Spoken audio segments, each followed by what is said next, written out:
This is Naeem, and in this video we're going to go through the fundamental Linux file and directory commands in 2 minutes. So let's begin. pwd is the command that's used to display the present working directory that you're currently in.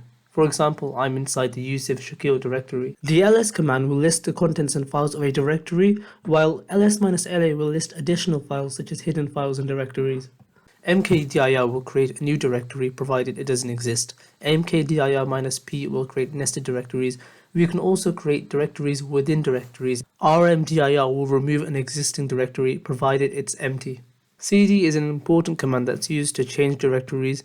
We can go inside directories. For example, we go inside the HTML directory, which is inside the www and var directory.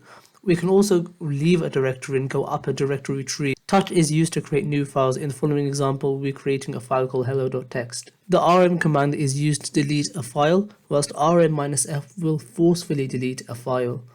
cp is an important command that's used to copy not only files but also directories.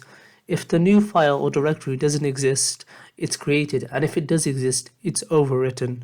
mv is an important command that's used to rename files and directories. However, we can also use mv to move files and directories into different locations. Cat is a useful command as it prints the contents of a file, such as a text file, within the terminal. The head command will print the first 10 lines of a file.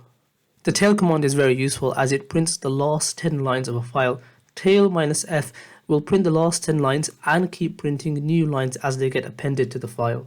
Thanks guys for watching. Please subscribe and stay tuned for more videos.